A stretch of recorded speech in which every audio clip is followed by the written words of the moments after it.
Welcome to the Boneyard with Steve Robertson. As always, I am your good friend and host, Steve Robertson. Here on the magnificent Monday edition of the Yard, man, it feels so bad to lose, especially in the way that we lost.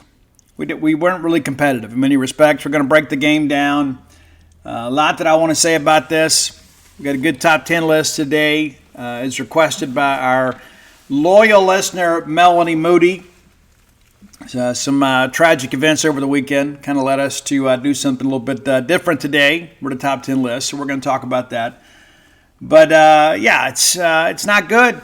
It's not good. You say, well, Steve, we're 4-4. But here's the deal. We shouldn't be in this situation. Now, I can sit here and I can say, hey, not having Will Rogers for a couple weeks, that's the difference in the ballgame. I mean, Will has absolutely destroyed Auburn over the course of the last few years. He has, I think, 82% completion percentage against them and 9 touchdowns, something ridiculous like that. Will has owned Auburn throughout his career. He has. And to think that might have made a difference is, it's something you got to consider. You didn't have Woody Marks. He's RB1 for a reason. That's not to say that our running backs didn't play hard. They did. I also want to comment on something, too, that's making the rounds, because anytime somebody says something, people kind of accept it as fact, especially when there is a negative impression of Mississippi State. I don't know the guy's name. It was tweeted out yesterday and about Auburn picked up on the signals of Mississippi State. I've confirmed today that it's completely false. And it's also kind of an interesting self-owned in many respects because State was actually better offensively in the second half than the first. So if you picked up the signals in the first or the second quarter, why was State more successful offensively in the third and fourth? But again, I'm told today, and many of you can draw your own conclusions, where the information came from, it's not true. It's not true. But that's what happens when you lose. Everything is amplified. Everything sucks when you lose. Everything. And especially when you're not reaching expectations. It'd be one thing if we went over there and got beat 28-27 on a last-second field goal. And as bad as the loss would feel, it wouldn't feel as bad as this one does. Probably good I didn't record the show yesterday. Probably not. And I had some things to deal with yesterday that, sometimes you got to speak up for yourself, right? You do. You do. Also went and saw The Killers of the Flower Moon last night. 3.5-hour movie, 3 hours, 26 minutes, I think, officially. If you're on the fence about going, I encourage you to go. But maybe ensure that you're where you need to be from a bladder standpoint because it is a very lengthy movie. It is a very good movie. I thoroughly enjoyed it. I did. Mississippi State wins an exhibition basketball game. Yesterday, our Justin Frommer was there. And 3 stories over at genespage.com. And yes, we were the only Mississippi State media entity there, despite some rumors to the contrary. We were. And that's how it's going to be most of the time because we're going to make a real commitment to cover men's basketball this year that we haven't done in the past. So going to do some road games. We believe it's going to be a really good season. And so we're going to allocate more time, effort, and resources to cover men's basketball. And we went over and covered the event in Columbus at the Air Base. We were the only Mississippi State media entity that went to SEC Media Day. Had some exclusive content over at genespage.com. And again, the only Mississippi State media entity that attended yesterday's exhibition. And I want to commend Justin Frommer, too, for hightailing it over to Auburn, covering the football game, and then spends the night, gets up at 5 a.m., yesterday morning, drives over to Hattiesburg. Kid didn't even go home and went and covered the game. And fortunately, was able to see a Mississippi State win. And we kind of get a sense, too, kind of where we are, without Tolu. It's going to be, listen, Chris Jans, the challenge for this coaching staff is much greater than we had certainly hoped. And we have a lot of faith in Chris and his staff. So we're still expecting a good season. And by the time Tolu gets back, we hope to be in a good position. Got a non-conference schedule that's maybe not as challenging as some years past, but we've got some games too. We're going to have to play well to win. We're not just going to be able to just show up and be granted a victory by any stretch of the imagination. So let's get to it. Let's thank our friends at Bulldog Burger Company, longtime sponsors of the show. Man, I love Bulldog Burger Company, and so should you. Part of a great group of restaurants called the Eat With Us group that has served the Golden Triangle lo these many years. They know what it takes to feed folks and give you a great atmosphere, great food at a great price. Bulldog Burger Company, of course, one of my favorite places to go and break bread. When you put your feet under their table, you know the consistency and quality you can expect. 3 great locations to serve you: University Drive in Stark Vegas, Gloucester Street there in Tupelo, Lake Harbor Drive in the Ridge and Flowood area. This is a fantastic place for a night out with friends or a night out with family. Get the spring rolls as your appetizer. I encourage you to kind of experiment a little bit with your selections. If you're a first-time Bulldog Burger diner, I would encourage you get the Bulldog Burger itself. Just start there, okay? And you're going to be so impressed with the quality, you're going to keep coming back. I've had every burger on the menu. I think I've had every item on the menu, to be quite honest with you. I love going in there. I'm in there regularly. And it's so funny. I run into some of you, and you're like, oh, funny running into you here. Yeah, well, not really. I do enjoy the Sloppy Joe sliders, those sweet heat chicken sandwiches. There's a lot to love at Bulldog Burger Company. Go by and treat yourself to a great restaurant quality hamburger the next time you're in town. Bulldog Burger Company, the place where people go to meet. M-E-A-T. All right, let's get to it. We win the toss and defer, and I thought that was a good thing. I was like, hey, let's go on defense first. Maybe we can get a 3 and out, maybe a 5 and out, get favorable field position, put ourselves in a situation to go get an early lead. We talked about the importance of this first quarter. We needed to get the crowd out of it. We needed to get some confidence. We didn't need to end up chasing the game. Well, that's exactly what happened. We ended up chasing the game throughout and never really could get caught up. We had our chances. We blew them. But we defer. And Nick Barmera, kind of an under-heralded hero for this team. What a weapon, man. This is a guy that consistently puts the ball in the back of the end zone. There was one kick Saturday, even one of the Auburn staffers who was there charting the game and doing some things for the athletic department. It was one particular kick. He just wow.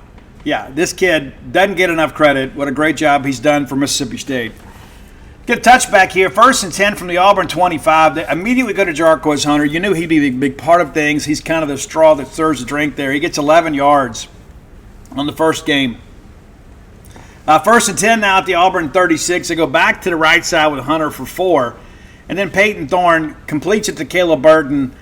15 yards, a little bit run after the catch there. He shakes loose, and DCam's able to get the tackle. But it's 1st and 10 now as we approach midfield. Peyton Thornton incomplete. They take a shot to Malcolm Johnson Jr. It's not there. 2nd and 10, you think, okay, this is our chance here. Because I thought what Auburn did a really good job of is what Arkansas did in the week before. Arkansas consistently fought the chains. Auburn did a really good job of staying on schedule and winning on first downs and putting themselves kind of in 2nd and medium and in 3rd and short, and they're able to get things done. Well, this is one of those situations where they don't. But at 2nd and 10, they go back to Hunter, who runs for 11.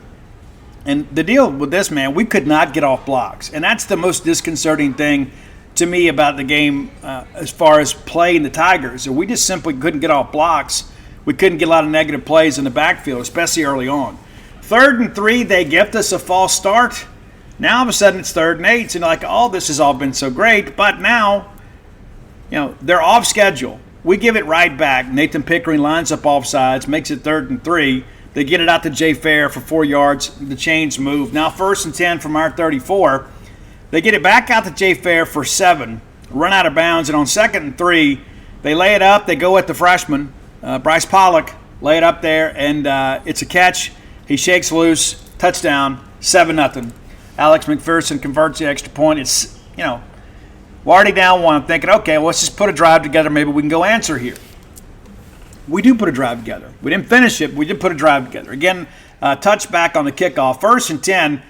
Instead of us coming out running the patented zone read off left tackle, we get Xavier Thomas on a crossing route.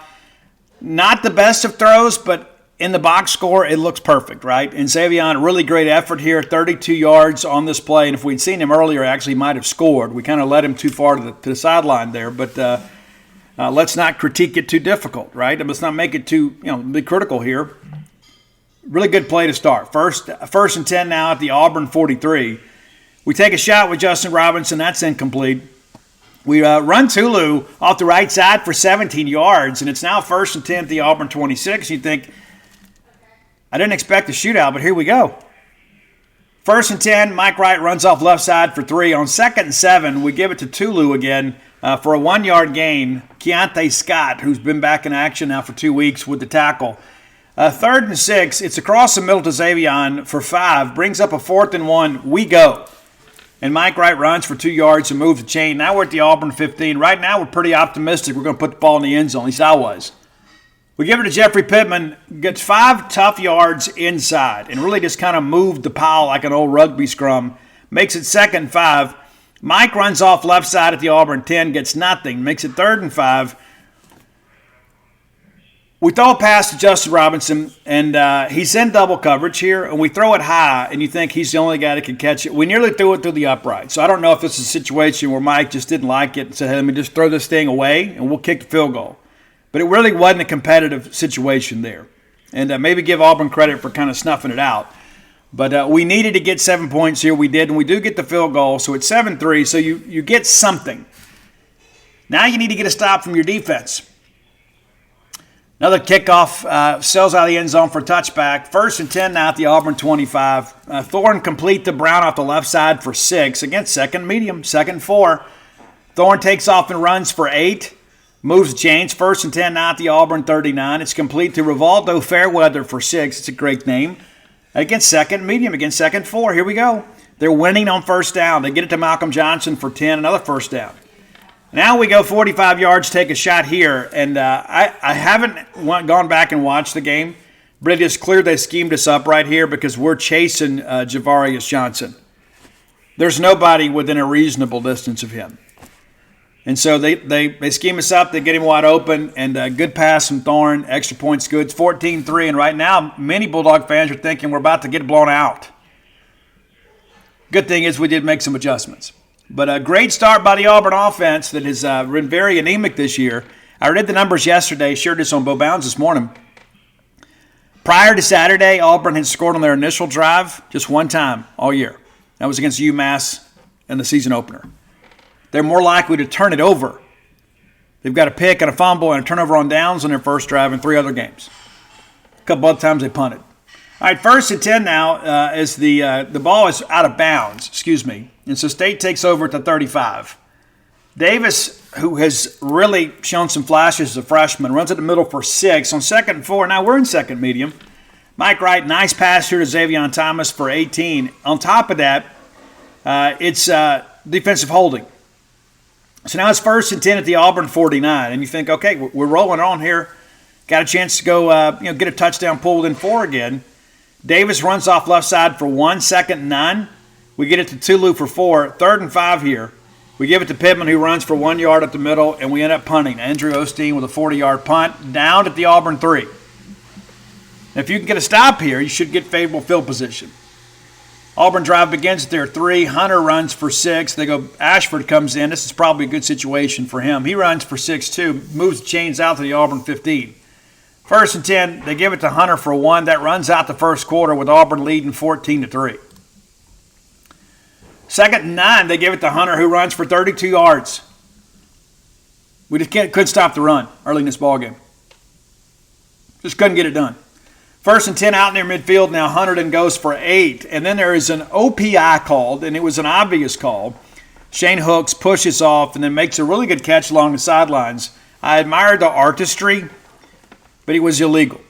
Now makes it 2nd and 17. Here you go. Finally get him behind the chains.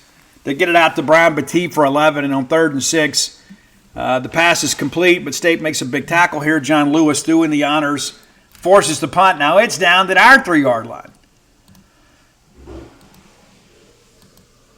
So you're down 11 here, and you got to go 97 yards. That's kind of where we were. All right, but drive begins at 12:04. Jeffrey Pittman up the middle for a 1-yard loss. Eugene Asante with the big tackle, arguably the best defensive player out of Auburn. 2nd 11, Mike gets loose and runs for 13 yards to move the chain. So you think, if nothing else, we're not punting from the shadow of our own end zone. 1st and 10, we're complete to Xavier Thomas for 5, gives a 2nd medium at 2nd 5. Mike runs off the left side for 1. And on 3rd and 4, we take a shot here down to Jordan Mosley. And Just couldn't get the completion here. Asante in the grill of one Mike Wright. And then we end up punting. 39-yard punt. It's returned 8 yards there at midfield. And right now you're expecting them to score. And guess what? They do. 1st and 10 from the Auburn 48. Thorne is incomplete, and they flag us for offsides. Deontay Anderson there makes it now 1st and 5. And then they get flagged. Now, pardon me. It's incomplete. They flag Sean Preston for holding. I remember this play distinctly. And yes, I believe it was the right call here. Unfortunate call, but it was the right call. 1st and 10 from the 37. Austin runs for 5 at the middle. Again, second medium, 2nd and 5. They're going to go for 6 here. Peyton Thorne himself makes it 1st and 10. Incomplete to Caleb Burton on 1st and 10. 2nd and 10. Chance for us to get off the field here, you would think. No. They get it to Fairweather again for 5. 3rd and 5 here. And nice play here by DeCam. Breaks it up. Forces a field goal attempt. It's good. 17-3. So they take that sweet field position and expand the lead. Now we get a chance to get it out around the 25 after the touchback. And we're incomplete to Justin Robinson. On 2nd and 10, Jeffrey Pittman runs for 8 hard yards. Kid really plays hard for us. 3rd and 2, we throw it left to Freddie Roberson and Caleb Wooden in his face. We end up having a punt. Keelan Crimmins, nice punt here, 54 yards down to the Auburn 13. But this was a missed opportunity, right?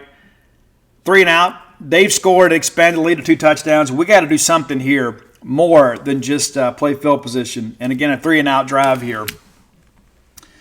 All right, Auburn now takes over at their 13. Hunter runs up the middle for a 2-yard loss. Nice play here for Jed Johnson, who met him in the hole. 2nd and 12, Ashford runs up the middle for 2. And here we are, again, 3rd and long. 3rd and 10. False start makes it 3rd and longer. 3rd and 15. They decide to basically just run the draw and punt. And Nathan Pickering stacks it up there for no gain. So Auburn's now punting from their 8-yard line. It's a 44-yard punt to the state 48. Now you think, okay, we've played the field position game here. We should be able to go do some good things, and we should have. We didn't finish this drive. 1st and 10 from our 48. Davis runs off left side for 9, and then go back to him off the right for 4. Now it's already 1st and 10 at their 39. The clock is winding, and we're in the 4-minute drill. You start thinking, we got a chance to go 2 for 1 here. If we can go get points here, preferably a touchdown, and then get the ball coming out of the half, we could tie this thing up early in the 3rd quarter and have a real dogfight on the plains of Auburn. That was the plan. None of that went to the way we wanted it to. None of it. All right, 1st and 10 from their 39. We're incomplete to Xavion. And on 2nd and 10, Mike gets loose and runs for 7, brings up a manageable 3rd and 3. We go off left side with right for 2. Makes it 4th and 1. Now, in postgame, Zach Arnett said we should have kicked field goal here. I completely disagree. Completely disagree. I think this was absolutely the right decision to go. Our execution of the play, not so much. We run the zone read here, and if Wright doesn't pull it, if we give it to Seth Davis, it appears that he is going to make the 1st down easily. Wide open hole. It may have run inside the red zone. Mike keeps it and slips and is tackled for a 2-yard loss. And right now you're thinking, we just got to get off the field here. We cannot give up points here. This was the difference in the ballgame in many respects. As I noted in my play-by-play article at the time, Auburn probably felt like, you know what, I got a chance to go put this thing away. They do, right? They do. All right, 1st and 10 from their 32. Very efficient drive here for the Tigers. Hunter runs up the middle for 6. On 2nd and 4, it's incomplete. And on 3rd and 4, across the middle, they hit Javarius Johnson for 14. Now the ball's across midfield. With under a minute to play, they call timeout at 42 seconds. And you're thinking maybe they get a field goal here. But no. Peyton Thorne incomplete to Fairweather, again for 11 to the state 37. Incomplete to Camden Brown makes it 2nd and 10 from our 37. And again, the clock's not really moving here, right? They're doing a good job here because under 2 minutes, the clock's going to stop on the 1st down anyway. But they're doing a good job managing the clock and getting some chunk plays here. On 2nd and 10, they get it out to Jarquez Hunter, who shakes a tackle and then is down at our 16-yard line. Peyton Thorne runs up the middle for 9 to the state 7-yard line, brings up a 2nd and 1 play. Yeah, tick, tick, tick, right? And then they lay it up, and it's a touchdown to Jeremiah Cobb. And at this point, the game's over. The game is over. It's just a matter of what the final score is going to be. Extra point is good. It's 24-3. We get the squib kick, and we just kneel it and get into the locker room down 24-3. And, you know, you're hoping, right, that you're able to do some things here. But at this point, nobody's expecting State to come back and win this football game. All right, so we open up the second half.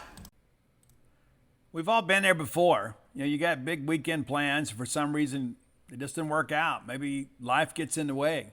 Maybe you want to head down to the casino. Maybe take some of their money. I like to do that. Well, MyBookie's new and improved online casino is here to change the game for you. Dive into truly realistic casino experiences featuring the latest in slots, progressive jackpots, and live dealer action, all from the comfort of your own home. Take advantage of weekly blackjack tournaments and a brand new collection of high-end games for a chance at real cash rewards. The MyBookie Casino provides a Las Vegas experience when the action's in your hands. And the best part is you don't even have to wear pants. How cool is that? Your adventure at the MyBookie Casino begins today with a generous sign-up bonus using promo code Boneyard. That's promo code Boneyard to secure yourself a sweet deposit bonus. And that's not all. Because their revamped loyalty program ensures that you'll be showered with rewards, including free spins, cashback offers, and a host of exclusive VIP perks, the more you play, the more you'll win. Play anytime, anywhere with the MyBookie Casino. Again, that's promo code Boneyard. Trying to climb back in this thing. It is a 59-yard kick to the state 6. Tulu gets a 21-yard return. You're thinking, man, if he could bring this thing back, maybe we can climb into it. And give him credit for doing the best he could under the circumstances. But 1st and 10 now at our 27. We give it to Pittman, who runs to the middle for 5. And then on top of that, they flag personal foul on Mississippi State. A crackback block. I didn't like the call. The one last week, perfect sense to me. I don't like this call at all. Not to mention, this is in the box. But the rules are the rules. They flag us. I don't agree with it. Now it's 1st and 20, so it's basically a drive killer. Right out of the gate, the first play you run of the second half should be a 2nd 5. Instead, it's 1st and 20. Excuse me. 1st and 27.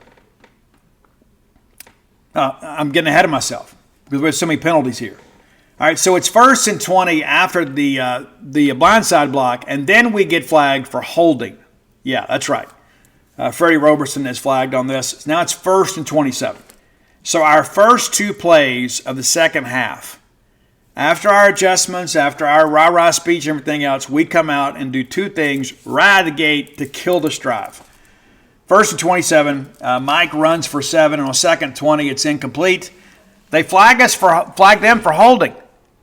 So they bail us out here. DJ James, Marcus Harris from Auburn flagged here. DJ James was on the blitz there. So they bail us out here. Despite our own ineptitude here, we have a 1st and 10 at 27. So basically back where we started. Mike's incomplete to Xavion for 12 out to the state 39. 1st and 10, we run Jeff Pittman at the middle for 6. On 2nd and 4, we're incomplete to Justin Robinson. Zacchaeus Walker in our face. 3rd and 4, biggest play of the day, I think we could say. We give it to Seth Davis. Didn't have the juice to take it the distance, but man, did he gash this Auburn defense. And now all of a sudden, it's 18 yards. Down to the Auburn 18, 1st and 10. We give it to Davis again off the right side for 2. Mike then runs left for 2. That's 3rd and 6. And I don't know what we're doing here. I believe this is the one where we had the reverse where the receivers run into each other. 9-yard loss. 4th and 15, Ferry makes a field goal. So it's 24-6. It's still a 3-score game. And the fact that we're able to put points on the board here after 2 drive-killing penalties is a miracle. But again, give Auburn some credit, too, for aiding in our assist there. So it's 24-6. Auburn takes over at their 25 after the touchback. False start penalty on Cam Stutz, a guy that we recruited out of high school, makes it 1st and 15. Peyton Thorne then runs right to the middle for 14. We get him behind the chains, and next thing you know, it's 2nd and short anyway. Hunter then runs to the middle for 4 to move the chains. 1st and 10 from the 38. Fairweather. Complete to him again for 9. 2nd and short. 2nd 1. We get Hunter for a 3-yard loss here. Bookie Watson with a great play here. Makes it 3rd and 4. And they swing it out to Hunter, who gets 5 yards to move the chains. 1st and 10 now from the Auburn 49. Brian Battie is tackled for a 1-yard loss. They go back to him again, a 1-yard gain here. Makes it 3rd and 10. Complete across the middle to Jay Fair for 14 yards. 1st down. First and 10 now from our 37. Austin runs left for a gain of 1. Crumity on the tackle. Second and 9. Peyton Thorne rushes for a 1-yard gain. It's 3rd and 8. We get out of second medium. We get out of second short. We're able to get off the field here. Completed to Damari Austin. Big tackle by the Camryon Richardson there. Makes it 4th and 4. Field goal's good. So it's right back to a 3-touchdown lead. Touchback on the kick from McPherson.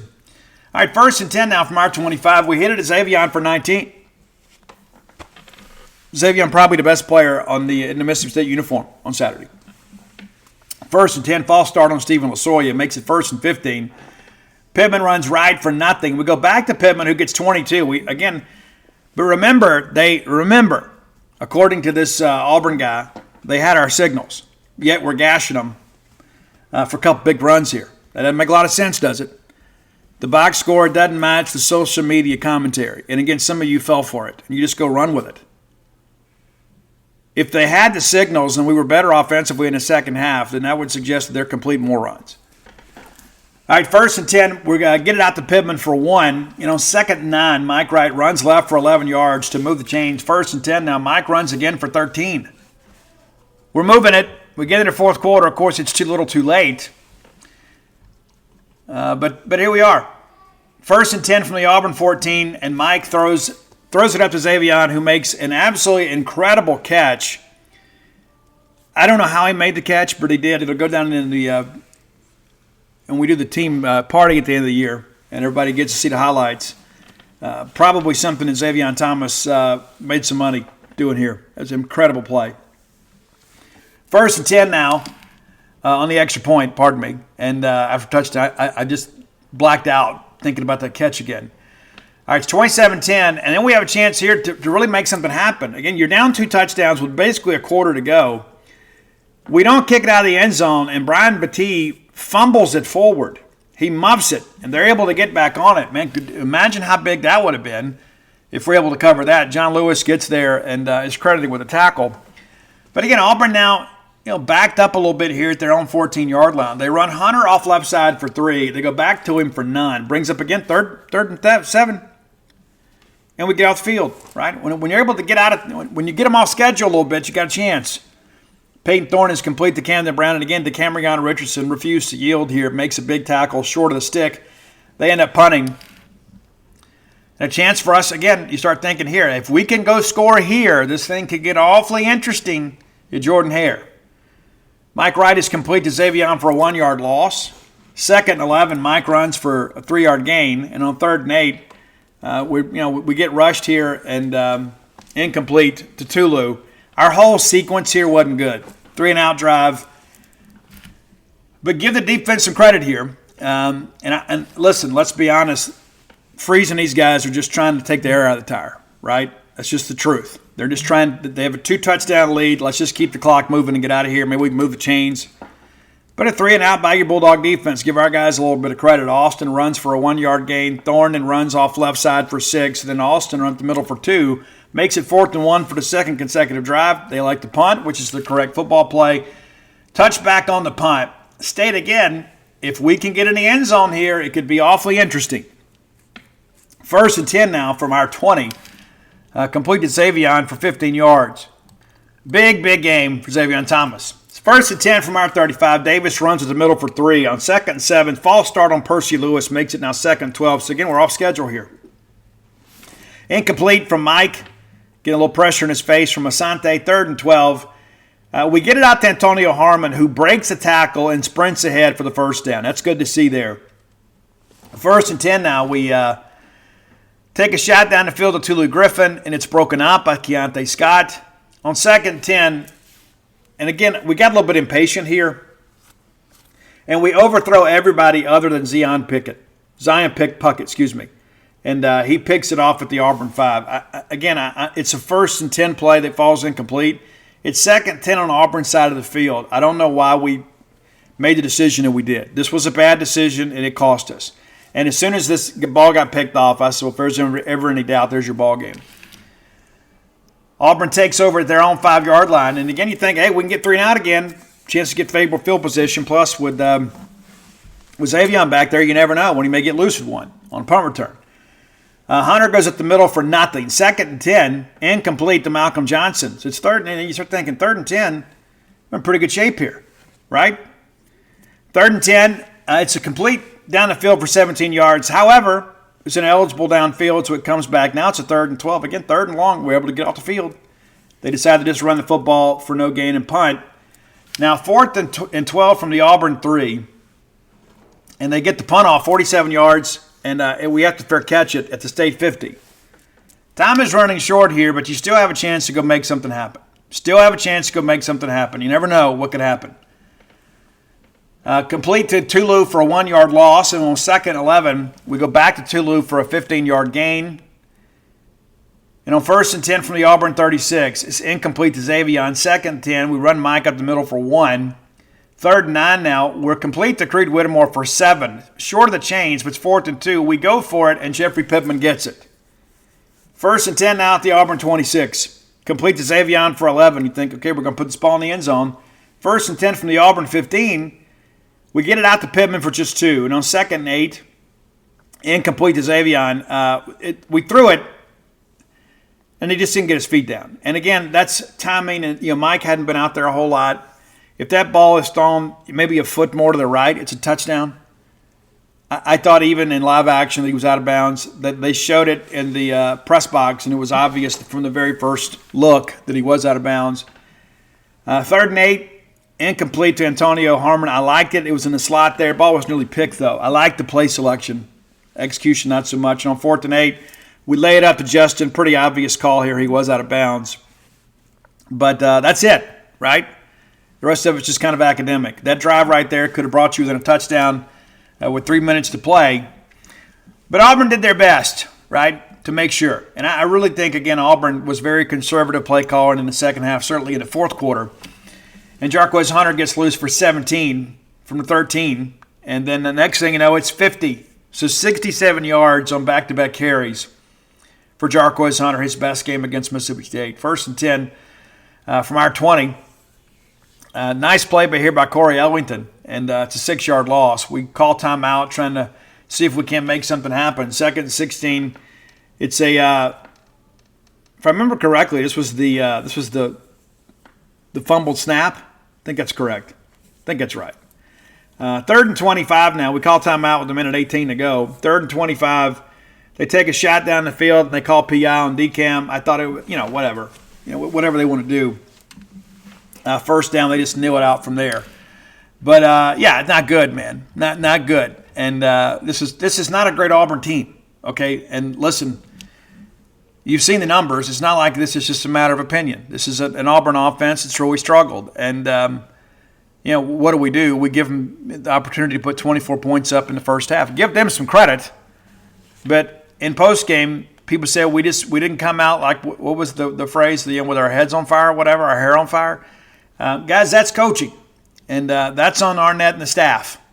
Of course, as a player, you got to bring your own motivation. But the reality of this whole situation is the fact that you won last week and you knew you were playing an offense that you should be able to compete against this week. How could you not be motivated to go? And then they go out and score on the very first 2 drives of the game. I understand scripting out that first drive. I get that aspect of it. I do. But this was just not a good opportunity for us, to just decide that we wanted to give them a head start. And they got 24-3 at the break, man. I mean, and I've read some of these comments too as well. We won the second half. Doesn't matter. It means absolutely nothing. All it means is the game wasn't a blowout. Yeah, we won 10-3 in the second half. And again, I'm not going to take anything away from our kids, but Auburn got very conservative in that second half. They did. Say what you want, but they did. All right, looking at some numbers here, individual numbers. Mike Wright, 16 of 32 for 161 yards, 1 touchdown and a pick. Mike did throw a couple dimes I didn't expect. The one to Tulu was amazing. It was one to Xavion. It was a really good throw. He made some throws that I didn't expect him to make. The problem with Mike is when he misses, he usually misses high. And that's when you get picked, right? Which is what happened on the pick. Mike runs 14 times for 63 yards. Effective day by your quarterback. Seth Davis, 7 carries for 62. Jeff Pittman, 10 for 51. Tulu 2 for 18. You look at these running numbers and you think, it's interesting. We ran for 184 yards in the game. And this guy says they had our signals. Again, I don't think that's what you think. Now, we ran the ball with greater success in the second half. So don't buy into any of that nonsense. The aforementioned Jarquez Hunter from the Neshoba Central, 17 carries for 144 yards. Nice game for him. Peyton Thorne, 20 of 26. That's a stat line that we have seen something similar most of the year. And again, it's kind of a controlled passing game. They did take a couple shots, but by and large, they just kind of worked the east and west and worked those slant routes and made low percentage passes, right? High percentage passes. They went out there and just kind of dinked and dunked and kind of used our aggressiveness against us. I'm surprised we didn't see more screens, considering how much pressure we decided to bring. But 20 of 26, 230 yards, 3 touchdowns, along of 45. Just you look at those numbers in the first half, and it's like, how did they get to be up 24-0? They did. Xavier Thomas, 9 catches for 112 yards and a touchdown. Big game for him, for sure. Auburn spread it around a great deal. They did. A lot of guys caught passes for the Tigers. Maybe 10 or so. Yeah, they absolutely – and a lot of it's because you don't have the dominant receiver. All right, defensive numbers. Bookie Watson with 9 tackles. Jet with 7. Marcus Banks with 6. Corey Ellington with 6. We can run all down the list here. Sean Preston with 5. No sacks, and some of that, of course, is because of the fact that how quickly they were getting the ball out. There wasn't a lot of these, 5 and 7 step drops. It just wasn't a lot of time to get there. They schemed us up in that respect. But the Bulldogs lose, and it's not good. It's not good. No matter what you tell yourself or how you feel about it, it's not a good situation. We're 4-4 with 4 games to play. We shouldn't be in a position that we're having a battle for bowl eligibility this year. And there were some fans beginning this year that said, Steve, I just don't see it. I kind of agree with some people in the SEC media. You may be proven correct in that respect. But it's not going to be for the reasons that people suggested early on. They're like, Will Rogers, Will hadn't played the last 2 weeks. And if you don't think that hadn't had an impact, I think you're kind of kidding yourself. And listen, I love Mike Wright. I think Mike's amazing. But Mike's got limits to what he can do, just like Will does. And there were some people, I think, that have kind of come back to earth here. I think people thought, Will Rogers' lack of mobility is limiting the offense. Well, you look at the other side of it, is Mike Wright's inability to consistently throw the ball complete is limiting the offense. So you got to have a guy that can do both. Nowadays people have this, he's a true dual threat. I think if you can throw a little bit and run a lot, you're a dual threat. Now, you got to have guys that are equally skilled to do both. So there are a lot of people out there that kind of put this responsibility of this team on Will Rogers' shoulders. And I can tell you, Will would be willing to tote that if he was healthy. But there are a lot of people out there that said some things, and I wasn't sure if I was going to say this, but I'm going to keep it real with you. There were some people about a month ago, or maybe even 3 weeks ago, that said the only reason we're not playing Mike Wright is because we're so loyal to Will Rogers, we're out here chasing records. It was completely false. I don't know who started it. And maybe that was just your opinion. Of course, somebody kind of attributed that. This is what I'm hearing. That's what you're thinking. Just own it for what it is. And I think now that you've seen Mike for a couple of weeks, and again, I think Mike gives us an element we don't have. But what you've seen in games is actually a little bit better than what we've seen in practice. Mike's a guy that just struggles at times with accuracy. His throwing mechanics are, work in progress. Again, Mike's out there giving us the best that he has, but he's not the passer that Will Rogers is. And so my hope is now maybe some people will begin to maybe get off Will a little bit and understand, the bottom line is that we're limited at the quarterback position no matter who we go with. It wasn't a situation where we're just so loyal to Will, we're not being fair to Mike. That's completely false. It was false then, it's false now. Maybe some people see that. Now, I also don't agree with the people out there that just kind of dumping all over Mike Wright. That kid's giving us the best that he can. And let's be honest about that. We went to sign a backup. We got in this bad scholarship situation, after Mike's untimely passing, Mike Leach. Braden Locke and Sawyer Robertson, those guys could get in the portal, and we were facing a situation where we had Will Rogers and Chris Parson as our only scholarship quarterbacks. So we had to go get somebody. We had to go get a backup out of the portal. We did. We just didn't expect to be in a situation where we're going to have to play him in the middle of the season as our starter. So let's be fair to both guys here, right? Let's just be fair to them. And I think, again, you look at this situation, what we've had offensively the last couple of weeks. Do you think, honestly, ask yourself, would Will Rogers have made a bit of a difference? I think so. If you have Woody Marks on Saturday, does it make a bit of a difference? Yeah, I think so. Do we win the game? I don't know about that. I expected to win the game, even with what we had. And then we didn't find out until game time that Woody wasn't going to play. And that's a significant loss. There's a reason that he's RB1. But the game's behind us, and now we got to get ready to go play Kentucky. All right, time for today's Top 10 list. As always, brought to you by closewithblair.com. C-L-O-S-E with Blair, B-L-A-I-R.com. Guys, Blair Chandler is a mortgage professional. Recently made the jump over to Priority One Mortgage.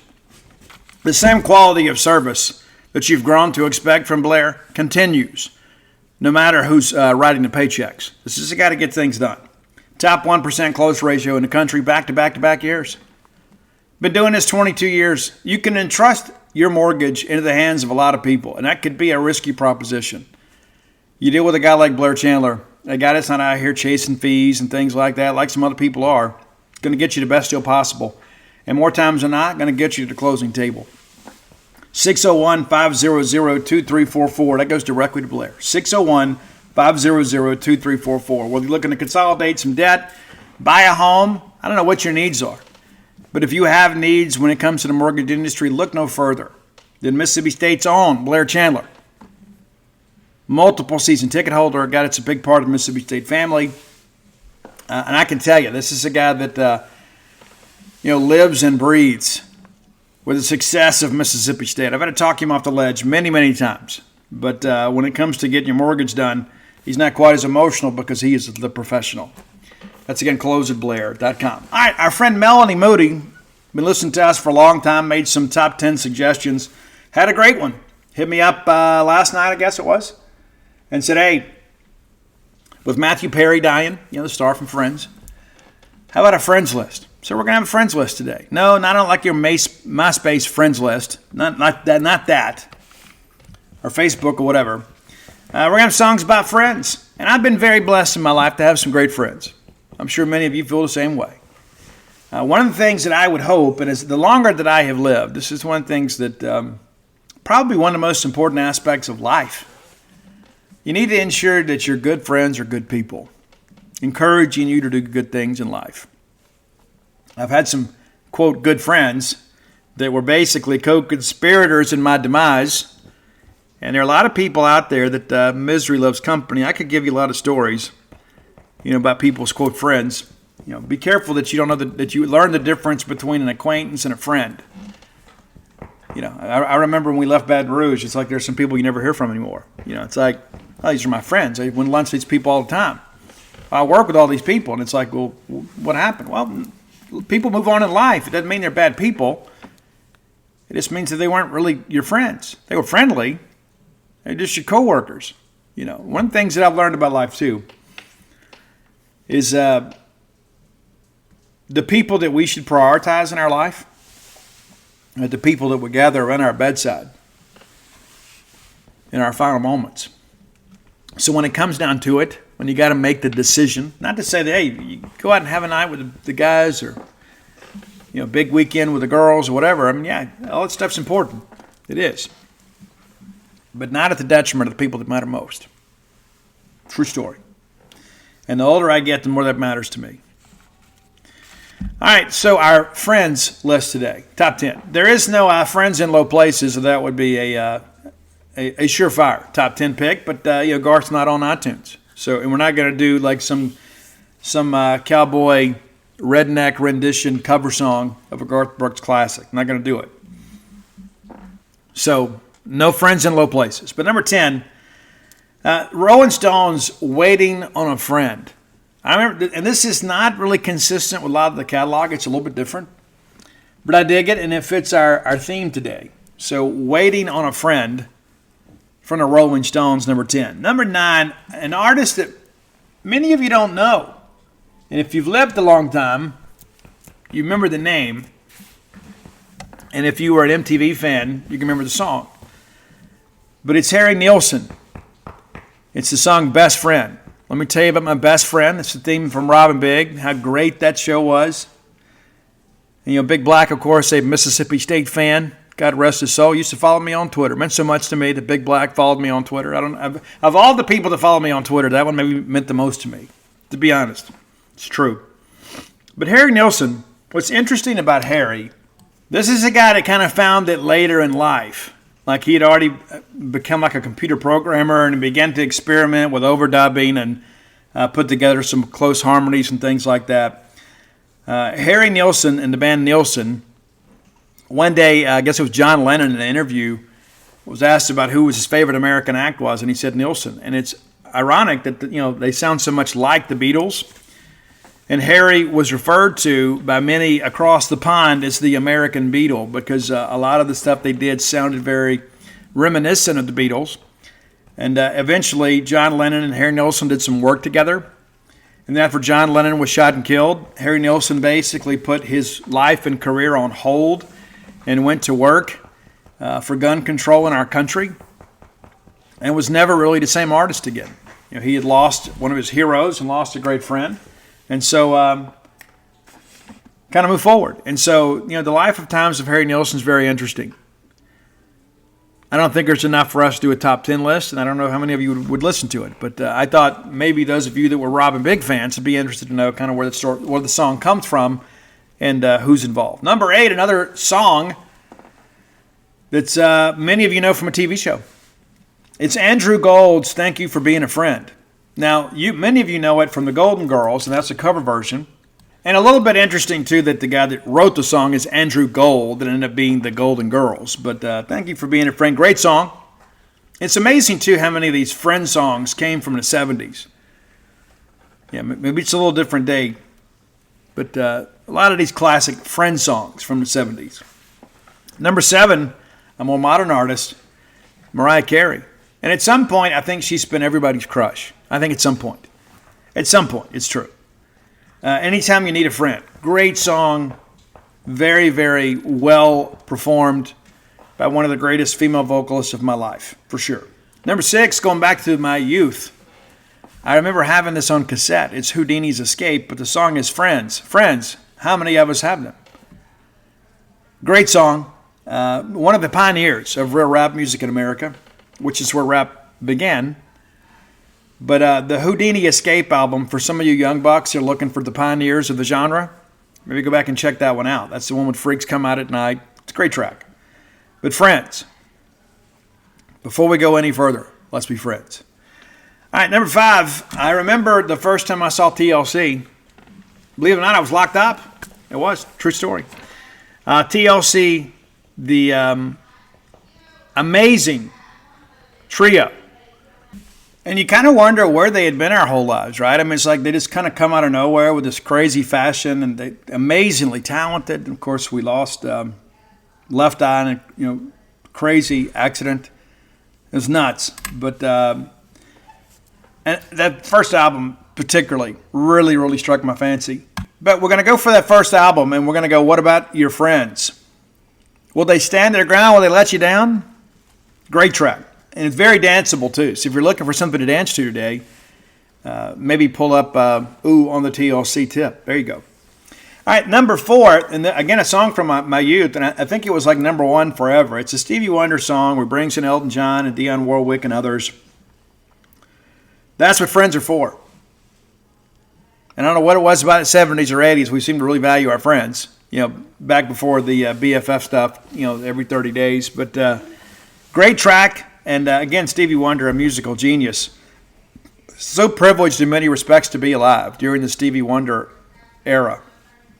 Number 3, one of my favorite bands of all time. No list would be complete about friends without working in Queens.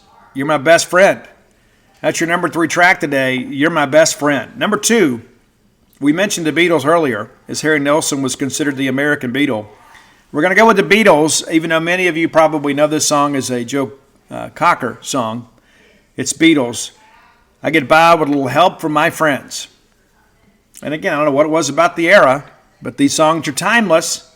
maybe you all should have better friends that write songs about you. But number one, in honor of Matthew Perry and the great show Friends, what a great part of our lives for many years. And initial reports are that Matthew Perry, an accidental drowning. And how crazy is that? 54 years of age, and Matthew was in recovery and did a lot to help people in recovery. And, it's a thing, one of the questions that I always have, a lot of people have said, hey, when you get to heaven, what are you going to say? What are you going to think? What are you going to do? I don't know. But one of the questions that I have is about young people dying, And I know there's always a plan, and as David Turner told me years ago, God makes no mistakes. That's the way I always look at that. And as tragic as the situation is with Matthew Perry, maybe he had just simply put in his time. Maybe he had fulfilled his purpose on this earth and moves forward. But the show Friends, a part of our lives for, goodness, I guess a better part of 20 years now, because, the reruns are syndicated and you can still watch them. And, really, really good show. A lot of humor in the show. A lot of good lessons in the show. A lot of attractive people in the show. But yeah, it's a sad deal. So in honor of Matthew Perry, in honor of our friends, we're going to go with the Rembrandts, I'll Be There For You, the theme song from the show Friends. Thanks for the suggestion, Melanie. If you guys have ideas for the top 10 list, reach out and let us know. Best way to do that is to hit up Roy on Twitter at Dogmatic67 on Twitter. You can find our great list on Spotify under that same handle, DAWGMATIC 67. I'm on all forms of social media at Scout Steve R. Be sure and hit me up. I can't promise you I'll see it. I just went going through my Facebook other day and somebody popped up and all of a sudden I see that I've got a message pending that I never got. So I can't guarantee I'm going to get them all. Best thing to do is to hit up Roy, but I'll do my best. And thanks as always to Blair Chandler at Close It Blair for sponsoring our top 10 list. All right, next segment of the show brought to you by Campus Bookmart, a Starkvillian institution. Be sure and hit them up next time you're in town. If you're looking for Mississippi State merchandise, look no further than Campus Bookmart. Go by and see their smiling faces, neatly positioned on the backside of campus. Take that turn off 182 at the Trooper Station. Follow it on around, and on the left-hand side, just before you get to campus, there's Campus Bookmart. Go in and outfit your family, your home, your pet, whatever you have, with Mississippi State merchandise direct from a Starkville, Mississippi business. That's Campus Bookmart. If you can't make it to town and you still like to support them, campusbookmart.net, courtesy of Al Gore's Internet. Be sure and use that to find your Christmas selections. Every Bulldog fan wants new Mississippi State merchandise. You can never have enough.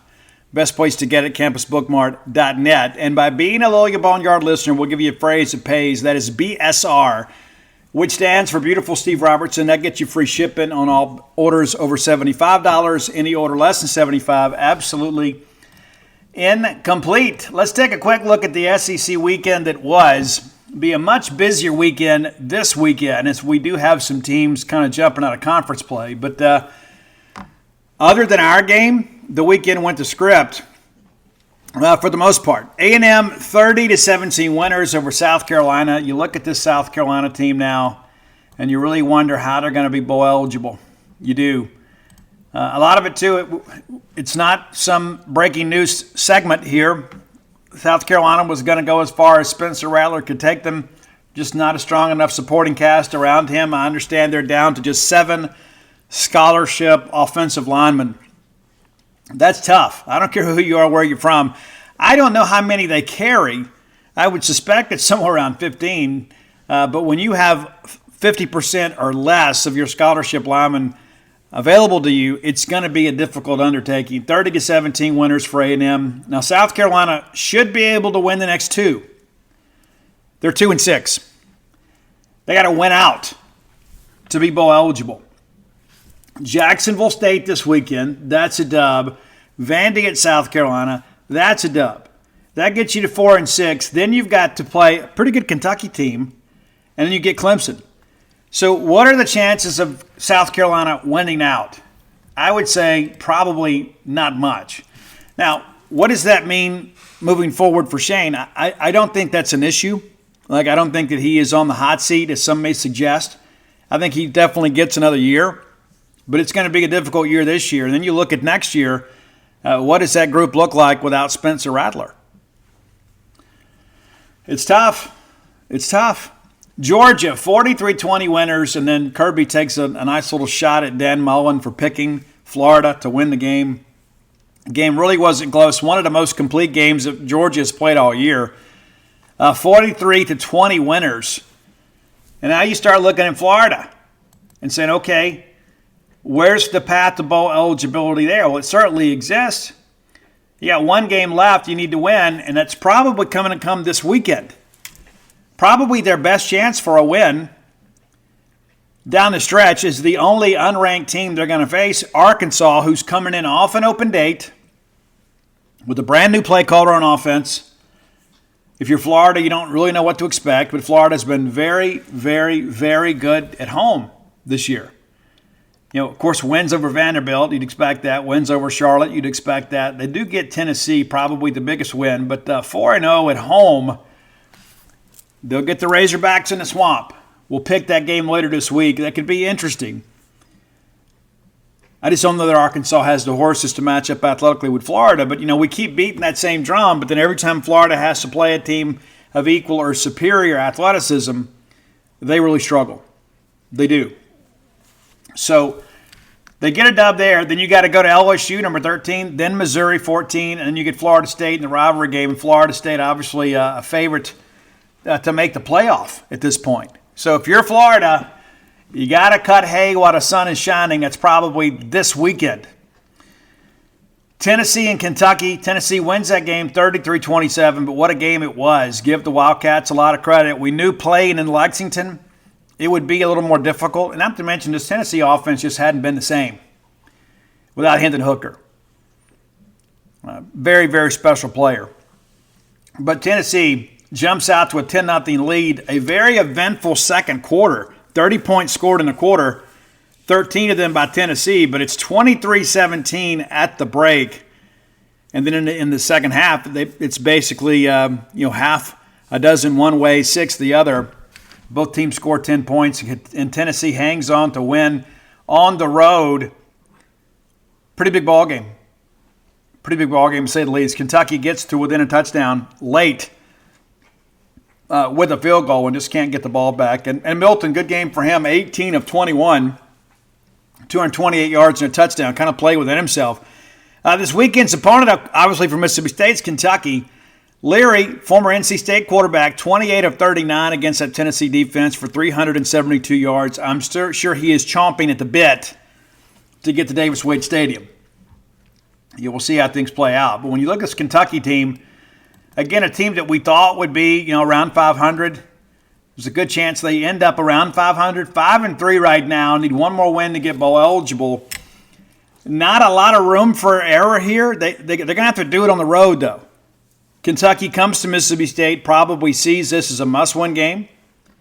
Then Alabama goes to Tuscaloosa. Then the Wildcats go to South Carolina. Could be tough to pick that one. And then Kentucky at Louisville. So just one home game remaining in that one game against the number 8 team in the country, the Crimson Tide of Alabama. So we should expect their best shot, certainly.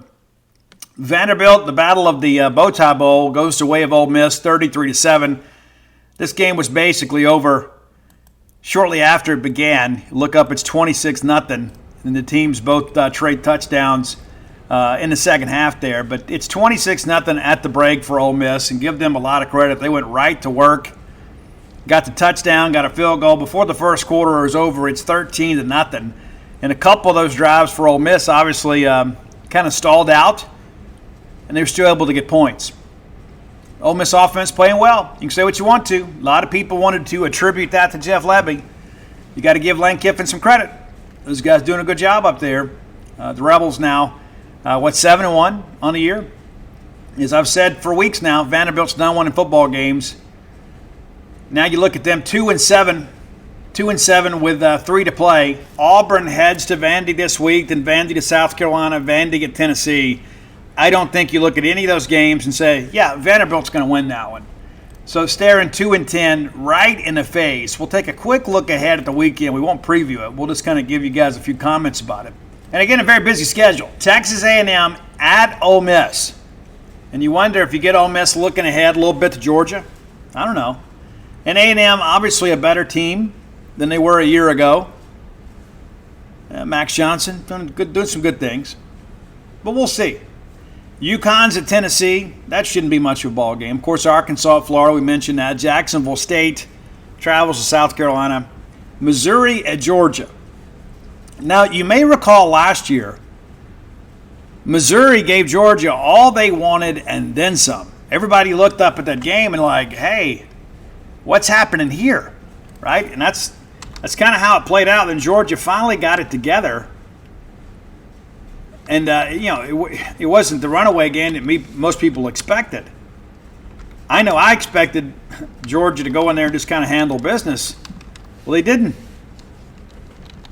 And kind of looking back here, as you hear me clicking, Georgia wins 26-22 over a 2-2 Missouri team at the time. Of course, Stafford lost their, 2-3.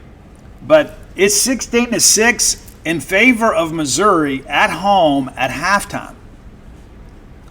You get into the fourth quarter, and you start thinking about this, it's 19-12 in favor of Missouri.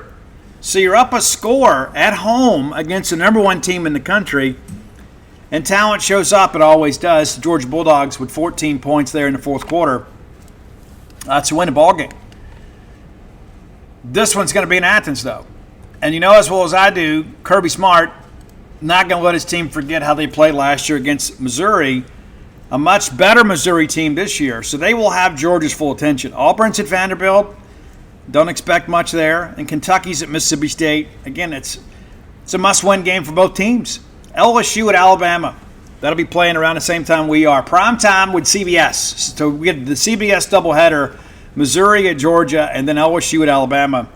The way this LSU offense is playing, you start thinking they got a real chance. And if Alabama wins this week, for all intents and purposes, they kind of wrap up the West, barring something totally unforeseen. And again, every time we count Alabama out, they just keep finding a way to get it done. Of course, 5-0 in the Southeastern Conference. You win this week, and what you have left, if you're the Tide, is at Kentucky, Tennessee, Chattanooga, and then the Iron Bowl. Now, if you had to pick those games today, those final three, I think you're picking the Tide. So if you can get through this hurdle with LSU, it's big. But you start thinking if you're Kentucky, I'd love to get them coming off LSU because of the fact there's going to be such of an emotional and physical investment made in this ball game. So very, very good week and slate of games here in the Southeastern Conference. Later this week, we'll kind of talk about where things look and how things look, and we'll dig into some of this dig into some of the injury reports and things like that. But, should be a fun week if you're a college football fan, because there's a lot of games to watch. And, again, no really marquee matchups outside of the league this week, but should be some really, really good games. And, of course, 2 on CBS between top 15 ranked opponents. 4 top 15 teams will face off in 2 games on CBS. Of course, CBS, parent network of 247 Sports, where we are the Mississippi State affiliate. Let's get ready to kind of move ahead here as we begin to kind of consider, what's next for the Bulldogs. Before we get into some of Zach Arnett's statements and some other things that I want to say about the Arnett situation, I do want to go back and spend a few minutes talking about this basketball game yesterday. Of course, we had full coverage of the event. No streaming available yesterday either. I know many of you were excited about that. It was initially supposed to be put on ESPN Plus. Real quick, too, in case you haven't heard, Mississippi State and Texas A&M on the road at College Station, November 11th. That game is going to be under the lights. It's a 6:30 ball game. 6:30. So 6:30 this Saturday against Kentucky, and then we'll go to A&M for a night game, too. You already know about the Egg Bowl. So a lot of Bulldog football going to be played under the lights down the stretch. We always talk about we hate those 11 a.m. kicks. Not going to get any this year. Not many at all. Obviously had some non-conference games. But down the stretch, again, the Southern Miss game will be 11 a.m. Yeah, so we know our start times the rest of the year. 3 6:30 games, and then the Southern Miss game is at 11 a.m. That's also Military Appreciation Day. All right, basketball. We've got video up over at genespage.com where you can go see Chris Jan's recap yesterday's event, Jaquan Scott and Josh Hubbard as well. Those are available for free over at Gene's page. Be sure and go check that out. But it was not the game that many of us maybe hoped to be, right? And you don't expect to hit the ground running without Tolu Smith. So an important lesson learned here. This Southern Miss team was good last year in their conference. Not sure what they're expecting this year. But look at the box score from yesterday. DJ Jeffries, 4 of 10 from the floor, pulled down 7 rebounds. Good to have him back. I know he's a little bit erratic at times as a three-point shooter, but it's a high-energy guy, to say the least. But 11 points for him. That's the second most on the team. Cam Matthews, just kind of the glue guy for us. 3 for 3 from the floor, 3 of 5 from the line.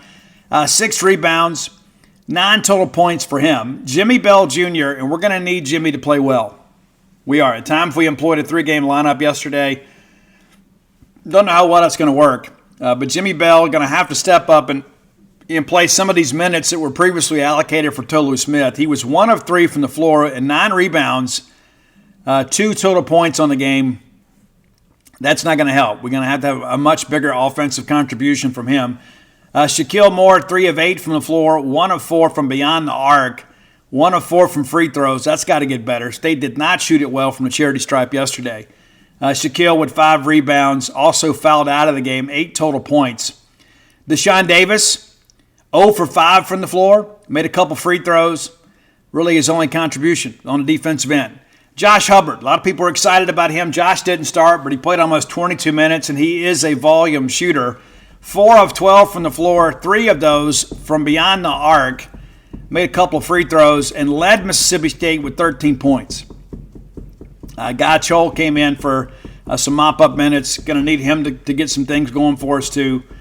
Trey Fort, 0 for 3 from the floor. Jaquan Scott, 4 of 7. Sean Jones Jr., 1 of 1.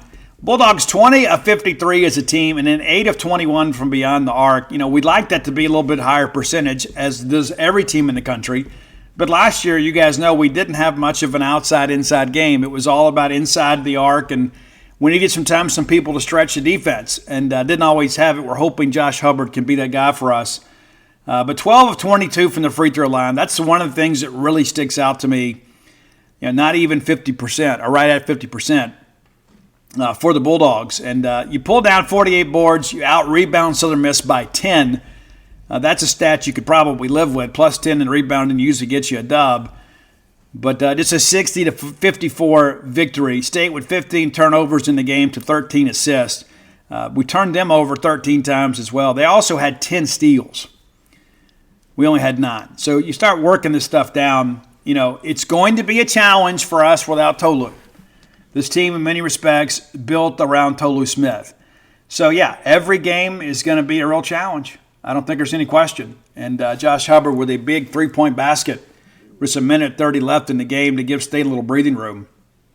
I asked him post-game, it's always been a comfortable shot for me since high school. I work on it in practice. Chris Jans believes in me. Coach Jans believes in me and gives me the freedom to shoot the shot. Shot clock was winding down. I took it. We're going to need a whole lot more of that. A whole lot more. But again, we're expecting a good season this year. It's one of the reasons we're allocating more resources to cover Mississippi State men's basketball. I want to talk a few things. I guess we need to go ahead and do our final announcement. If you're coming to Starkville and you're bringing a big group, not a better place to stay than a Stark Vegas Clubhouse. And you can just Google that. You don't need some fancy websites. You don't need to log in. You don't need any of that. And you can book it through Airbnb. You can book it through all sorts of opportunities. But if you want to save some money as a Boneyard listener, book through the Evolve website. And when you do Stark Vegas Clubhouse, you can just Google Evolve, and you'll be able to put in BSR10, get you 10% off your stay. And think about it, when you're heading to the Egg Bowl, or you're heading here for baseball weekend, or you want to come in and spend a couple days and in the midweek with your family when maybe things aren't so much hustle and bustle here in Stark Vegas. Go stay at the clubhouse, and you got a huge property here. Huge. Now, you could get hotel rooms for everybody, but that gets awfully expensive. Why not just rent a house? This is the former clubhouse at the golf course, right?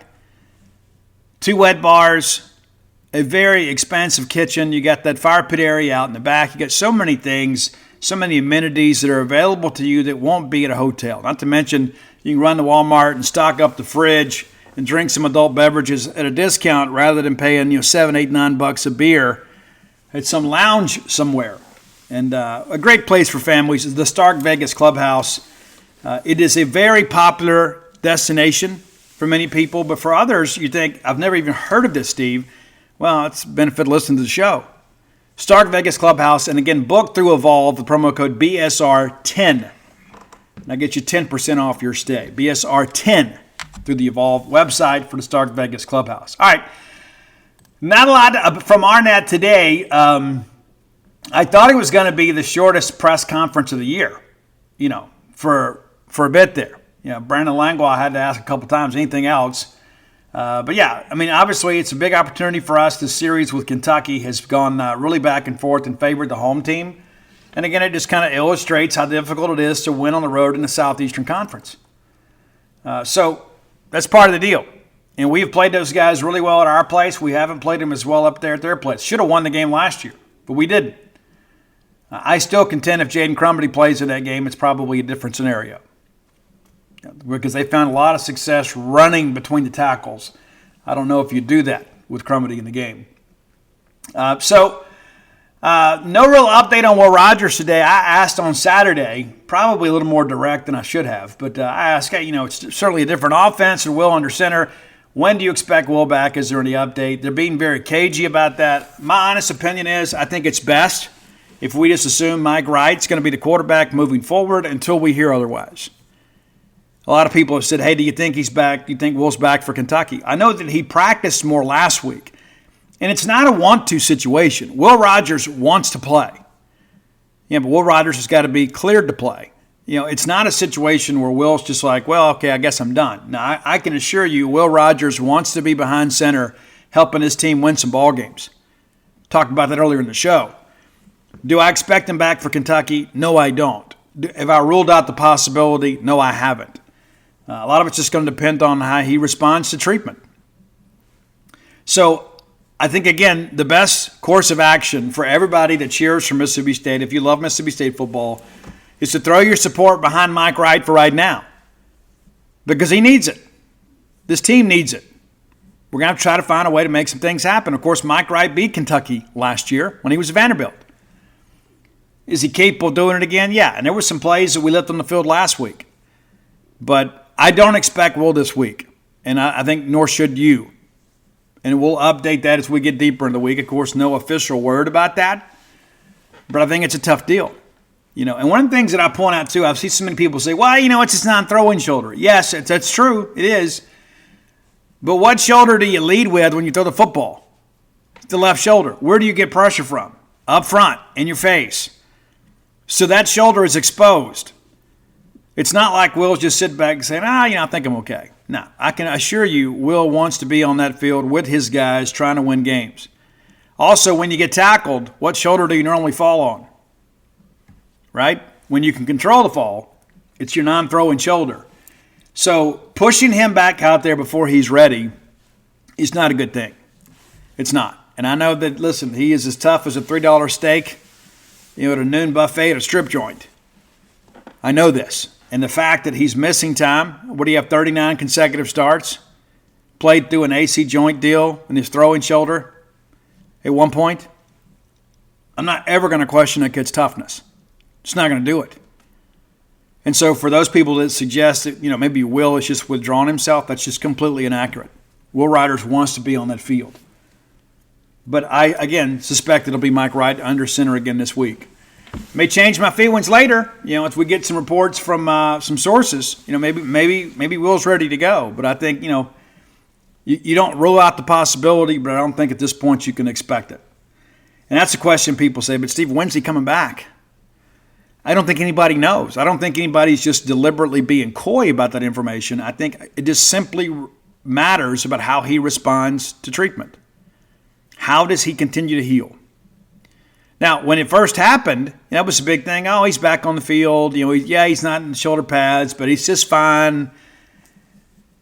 And it wasn't in a sling, and so everybody thought, well, maybe he misses a week. And then we get into that week of Arkansas, and it's like, you know what, it's probably going to be 2 weeks. And then early last week, some people said, not this week, maybe Kentucky. So there's no firm timeline here for Will's return. But let's be honest with ourselves, despite the fact that our very much maligned quarterback by many within our own fan base, I think gives us the best chance to win. And that's just not me being a homer. I think we've all seen 2 weeks of evidence to kind of understand that we're a little bit limited, especially with the forward pass without Will Rogers in the game. I think we need both of these guys, Will Rogers and Mike Wright, to really mix things up and hold people accountable. But so no real update on that. He was asked by John Sokoloff, our friend, any chance we could see Chris Parson at quarterback? I know many of you have asked that too. Now, Chris has been running the scout team. Of course, he got a little bit banged up earlier this year. Some people said he was out for the year. I was told then and continue to hear that was completely false. Zach responds, yeah, I think there's a chance, And that's just kind of, Zach saying, kind of like the old Dumb and Dumber thing. So you're telling me there's a chance.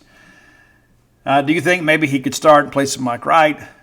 And Arnett says, I think it's Monday. I don't think it's in my best interest to talk about all the specifics of the game. I agree. That's the thing, too. We all feel like we have a right to know, and we really don't. We can't really confuse our desire to know with our right to know, right? Anything that Coach says that puts us at a competitive disadvantage is something he shouldn't say. And so having, I guess some caginess about all this, about who we're going to play, when we're going to play them, you make them prepare for everybody, for every possible contingency. And so, yeah, it's one thing for you and I to get out here together and talk among ourselves and say, yeah, this is what I think, or this is my opinion, even though, maybe mine's rooted in a little more source than yours at times. And that's not to say that I'm always right, because I'm not. But when Zach Arnett gets up there and says it, it takes on a completely different meaning. True. Of course, the 98 team is going to be recognized this week. I don't think it's one of those deals that you have to,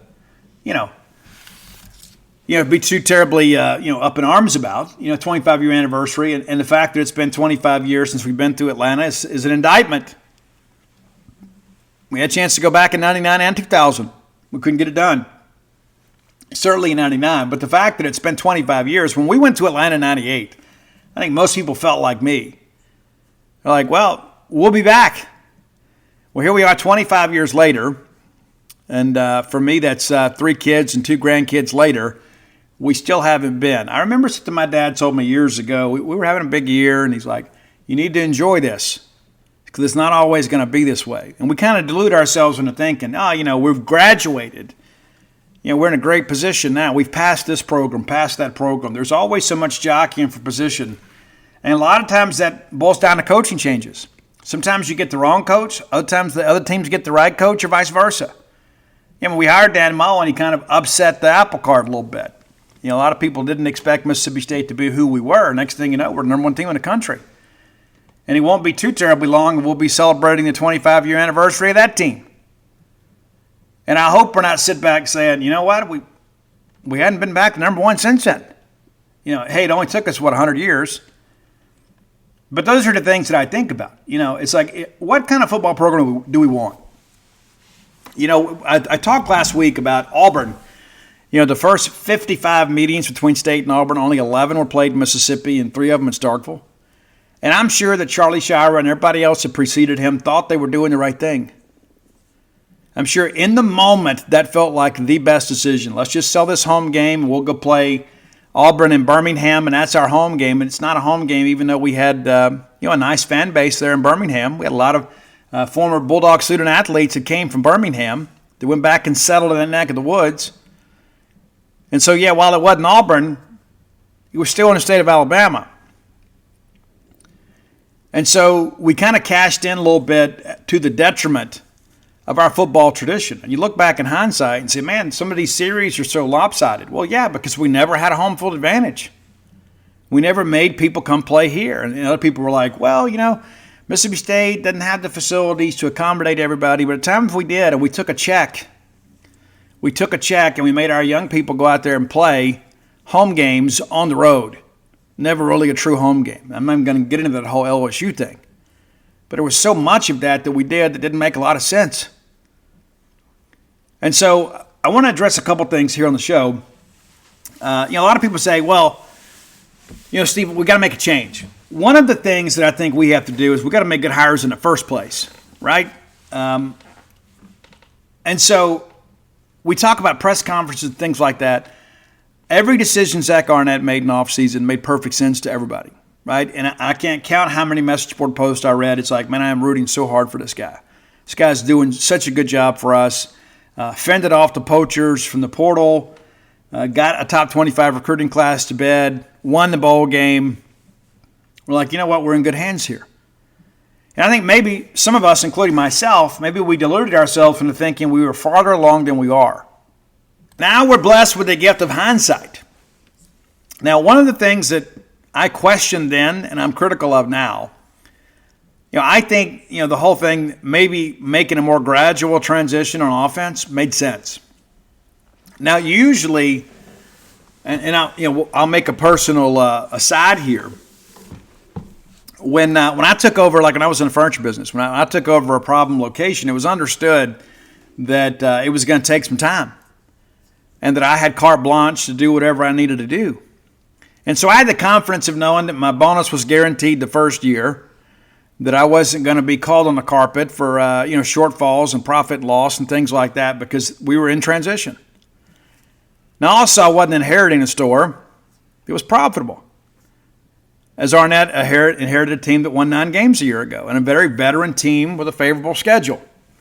So the circumstances are a little bit different. But what it tells me is the fact that he made these dramatic changes in year one. He's probably like, you know what? I've got the support of the administration behind me, and I'm going to go ahead and take my lumps this year. I got a veteran team and, again, a favorable schedule. We ought to be able to be okay, and we're going to go ahead and change the offense this year, and we'll be better for it next year.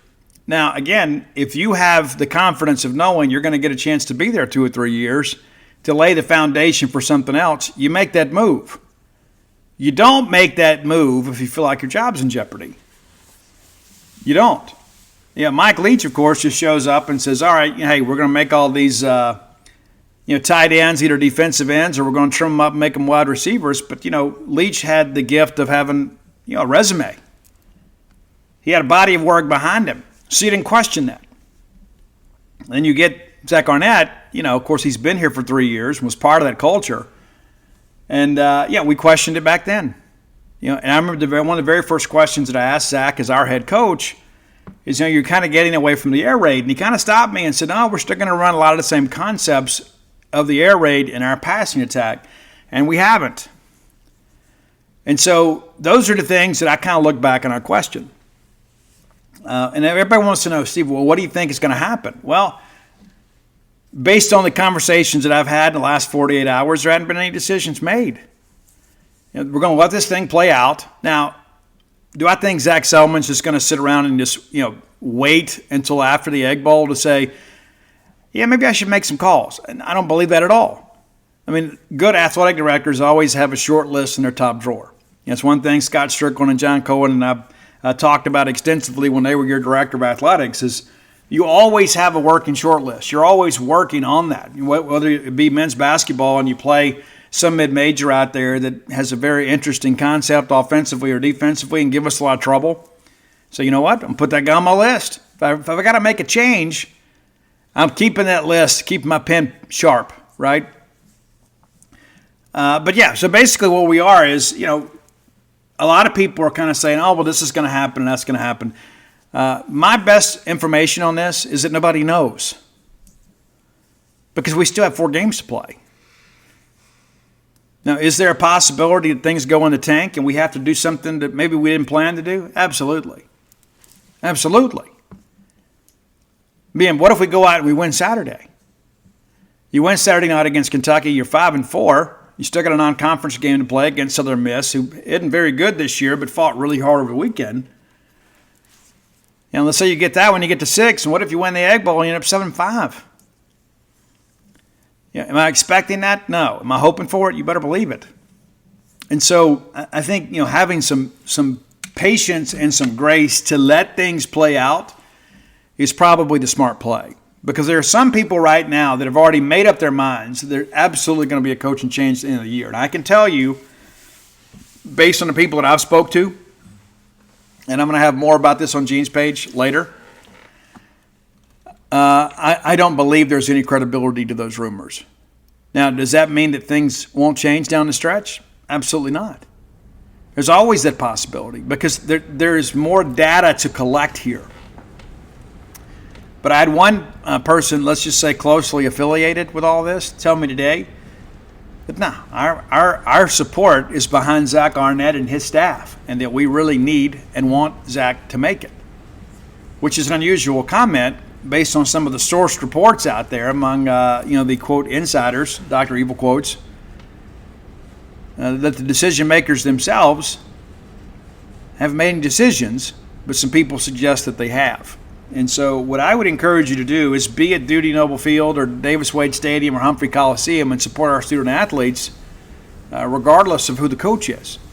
But you got a chance this Saturday to come out for a night game, spend some time in Starkville, create an incredible atmosphere, and perhaps that makes a difference. I think about it, every first-year coach, including the great Dan Mullen, and granted, Mullen inherited some pretty good players, but they recruited some really good ones, and Kroom was on top of a lot of that stuff. Year one, we went 5-7. And we should have been 7-5. You not agree? I mean, if Dan, a first-year head coach, maybe had a little more confidence in himself on how things operate, probably challenges that Tyson Lee pass from beyond the line of scrimmage that wasn't beyond the line of scrimmage, it was complete to Leon Bell, ended up being a one-score game. If Dan challenges that, it's going to get overturned. Now, I'm not saying we go down there and score, but we'd have been deep in their territory and have a chance to put points on the board. And in a game like that, it mattered. You dropped the LSU game. It boils down to one play because we couldn't complete a pitch. And Dan threw quite a fit after that ball game. And Dan goes 5-7 that year. And we win the Egg Bowl at the end of the year, and it was an incredible situation. Much kind of like we're in now. Houston, and those guys kind of had it rolling at Ole Miss. They were supposed to be headed to Capital One Bowl. They showed up in Mississippi State, beat the brakes off of them. And Dan Mullen somebody just happened to have a microphone, and they handed it to Dan Mullen on the field. It was like it was divine prophecy or something. How did that happen? How did we have a live mic handy on the field? And Houston United made some comments that year and said, we're getting strong, recruiting's going good, program's on the rise. And all of a sudden, somebody somewhere, I don't know if it's John Carrera, whoever, somebody hands Dan Mullen a microphone, and he goes like, there is one program on the rise in this state. It's right here at Mississippi State. And you all went nuts. We didn't even have a bowl game that year. Should have, but we didn't. We went 5-7, we win the Egg, and we felt like, we are moving forward. The difference between that year and this year is that it felt like in every single one of those games that we were competitive. That's how it felt. And it felt like we were building towards something. I think that's kind of how we feel now, is there's just not a lot of confidence in the building process. And granted, we inherited a much different situation this time. But you got to let things play out. I go back to 1996, and of course Jackie Sherrill had put together a tremendous body of work in his career. We entered the final couple games of the year, and everybody's like, you know what? We're going to fire Jackie Sherrill at the end of the year. We end up beating Alabama and Ole Miss. And so I say that to just, let's take a breath, okay? Because a lot can happen in the month of November. People remember what you do in November. That's always the big rallying cry, right?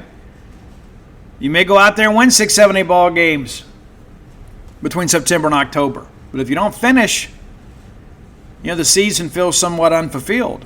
And let's say you scuffle along a little bit and all of a sudden you find it late and you win some games people aren't expecting, you got some juice going into the offseason. And that's what I'm hoping for. Am I confident about it? No, I'm not. But I go back to 96. I go back to 2007. I kept waiting for the bubble to pop, right? Because it felt like we were just kind of getting by on being lucky. winning a bowl game. And so I just encourage you, take a breath. I understand there's 4 more games of football left to be played. There's been no decisions made, despite what some of the social media commentary would suggest. And I have worked this from every angle possible. I started getting some concerning phone calls Sunday, after the Auburn game. And so I just started reaching out to people. Hey, what's really happening here? And so I just, again, encourage you to get behind this team, get behind this staff, get behind this university, and then we'll see how things look a month from now. But trust me when I say this, there's nobody involved in leadership in Mississippi State. It's just sitting on their hands, just kind of waiting around for something to happen. There's a lot of moving parts to every bit of this. And so I'll be back with you guys on Wednesday. And Halloween's coming up. I guess before we get together again, many of you have already trick-or-treated. Many of you will do it again or do it for the first time on Tuesday. I'm not dressing up because every day to me is Halloween. And I don't need to go out and get a bunch of candy. But for those of you that are out there, be safe. For mom and dad out there, don't eat all the kids' Tootsie Rolls. I know that's always, we got to test these, make sure they're not, I get it. I've been in that same position before. But let's see if we can't go win a football game this week. Simple as that. Enjoy your friends, enjoy your family. And in just a few days, it'll be book release month. Of course, if you hadn't done so, go to whenthebottomfalls.com. Production's going to end somewhere around the 9th, and then they'll ship those books. So we'll have them, 2 or 3 days after that, and I'll go sign them, and we'll get them in the mail to you. So it's really, really close. I'm looking forward to hold that book in my hands. If you're unaware, When the Bottom Falls, of course, is my memoir, kind of life's lessons learned in 30-plus years of recovery from substance abuse and alcoholism. I wasn't always, this jovial, wasn't always this little, your cup of tea. Might have been your shot of whiskey, but I wasn't your cup of tea. But a lot of things in that book I've never shared before. And so look forward to you guys reading it. And while you're there, you can pick up all my sports books. That's Flim Flam, Alpha Dog, Stark Villains, and Dog Pile. And if you're not a member of our family of Maroon Misfits over at genespage.com, come be a part of that. You get 1 month for $1 or 30% off the annual subscription rate when you subscribe now. But until next time, let's all live our lives in a way we make more friends than enemies, and people can see a difference in the way we live.